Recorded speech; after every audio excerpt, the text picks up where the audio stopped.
suñu liggéey lañ gëm ensuite suñu compétence lu ñu yàlla jox ñu jël mais nekkuñ fi di xataraayu moom dafa xataraayu pour mu am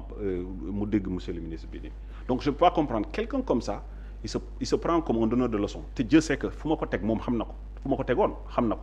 mais jikkoom lu mu doon wone looloo tax ma teg ko fale te en réalité du waaja donc quelqu'un comme ça il doit pas être auprès du président de la République te man loolu je veux que le président de la République mu bàyyi ma xel ci loolu noonu il faut qu'il y ait des gens de valeur auprès de lui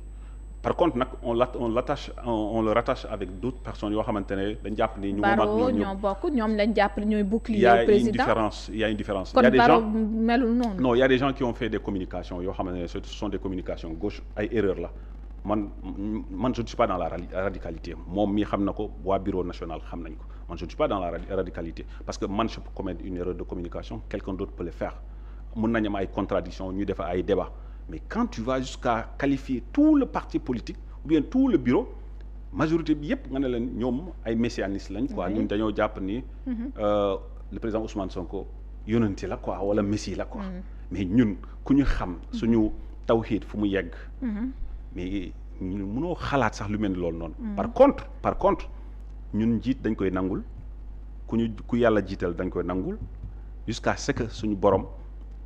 loolu noonu mu dugal ci moom ci sër la mu xëcc ko te le président Ousmane Sonko ce n'est pas uniquement parce que du caagee ne moo ñu gën ci judd du caagee ne moo ñu ëpp xam-xam du caagee ne moo ñu gën a beau dañoo topp ci moom parce que tout simplement xam nañ ne il est capable de sacrifier tout ce dont il a moom donc tout ce dont il possède pour le Sénégal te ñun loolu café wuñ ci nu mu si sax foowuñ ci parce que Sénégal bi moom ñun fii la ñu am bien qu'on a la possibilité d'aller ailleurs mais on a choisi de rester ici et ce pays-là sera développé tôt ou tard inchallah. Donc da ngeen di jàpp ni il fait plus partie de votre parti. Non pour quand il écrit il signe être membre. Non je pense que il y a trois voies pour nit mën a jaar génn ci parti politique bi soit da ngay démissionner wala ñu exclure la wala nga génn àdduna. tu vois voilà maintenant yow. moom pour nga ñu mën a wax ne mu ngi fi wala nekk fi panel bi moom mën nañ ko fa jëlee parce que il est à l'origine des troubles dañ koy teg fale et puis buy wonee ni moom suñuy noon maanaam je parle suñuy noon mooy ñoo xamante ne amul luñ dul yekkal Pastef ak suñu leader bu dee ñooñ la àndal na ànd ak ñoom yekkal ñu amul benn problème ñun on sait se défendre mais il peut pas être parmi nous mu ñuy jaay reewandu comme si moom moo ñu ëpp te aljuma ëpp ñu doole ëpp ñu fit ëpp ñu xam-xam parce que il est évasif en réalité ñun on a fii yow xam nga sa journalisme quoi tu l'as appris xam nga say techniques de journalisme man je suis interprète de conférence xam sama liggéey te yàlla def ma je travaille à l'Assemblée nationale te yàlla xam na ne li ma xam ci Assemblée nationale en tant que conseiller d'assemblée ajuma bi nii lu muy tergiverser ci presse bi yàlla xam na ne xamu ci dara donc ku ne da nga koy respecter ci lu mu xam maintenant nga nekk fii di gaaruwaale di sandi ay pic ci kaw ci réseau yi il peut se limiter à le faire il y a pas de souci par rapport à ça mais man si j'ai un conseil à donner au président de la République c'est pas quelqu'un comme lui qui doit être auprès du président de la République. Président de la République moom mi ngi ci seen panel bi. Non président de la République il a quitté le panel juste après son élection ce qui est une bonne chose aussi parce que il peut pas garder son téléphone bu nga xamante ne war a yor réew mi yëpp. voilà ñu loo koy jéggal nañ ko quoi mais il est toujours